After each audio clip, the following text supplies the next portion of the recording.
Nigerians now more than ever before are constantly tapping into the rich field of real estate investments, having seen its profitability and viability.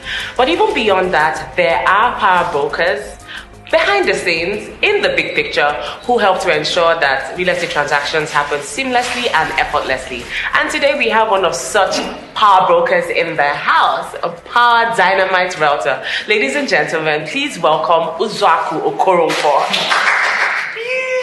We're so happy to have you here. All right, so tell us, at what point in your life did you know that real estate is for me? Like, at what point did you attain that certainty and say, look, real estate is it?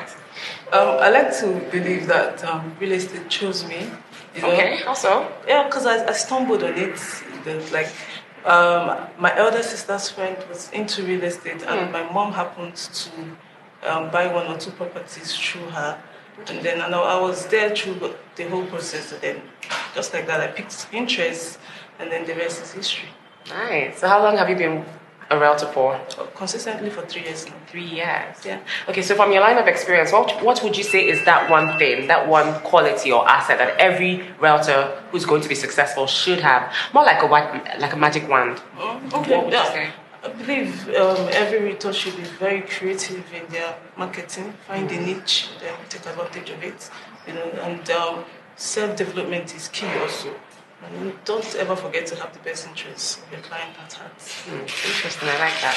All right, so in working with clients, how do you know, or at what point in the transaction, because I'm sure that every realtor is faced with that burden of, not knowing, fingers crossed, is this deal going to go through, is it going to go through? You put in so much work and you never can say for sure. But at what point in the transaction do you know that, okay, this one, locked down? To be honest, you can never know for sure, Okay. But you know, when a client starts asking questions relating to her, then how he can go ahead with the purchase, at least you're 50% ahead.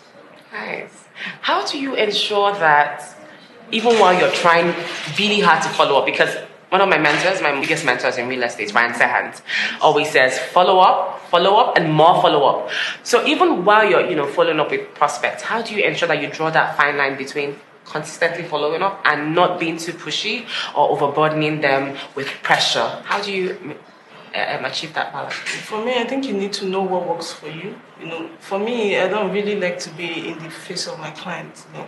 I like to be professional and do my work, letting them know that this property you're purchasing is for your own good. You never regret, and then the rest is they reach out to me. Nice. Your very first sale. Let's talk about it. Can you walk us through the emotions that you felt when your very first sale? Like how did that feel? Like, wow, describe it to us if you can. I don't think I can ever forget it. It was mind blowing, to be honest. I just I was fresh out of school, awaiting my NYC, so receiving such an amount of money. How much? I'm curious. Aren't you curious? Like millions? It wasn't so much, but at least for how much was I getting as pocket money? So for me, it was a lot of money, because honestly, that was the first time I'm receiving such an amount of money. It's truly mine, what I worked for. Yeah. All right, so now that I know that there's such a buzz, everyone is literally buzzing about how great real estate investment is. But beyond the financial rewards for you as a realtor, why would you say to anyone who hasn't invested in real estate to do so now? What would be the biggest motivation as to why everybody or any person who hasn't, why they should now invest in real estate? What would you say? I personally believe that real estate is bigger. It's bigger than me and you. It's bigger than what everybody can even think of. Because real estate can ensure that at your age where you are tired and unable to work, you're still able to take care of yourself. And you leave an inheritance for your children, which they will forever be grateful for. And for your country, you contribute in the development of your country, which, whether you like it or not, everybody has a part to play in the development of our country. So true. Valid point. You heard? Thank you so much for coming through, Uzoaku Okoronkwo. This has been Realtor X.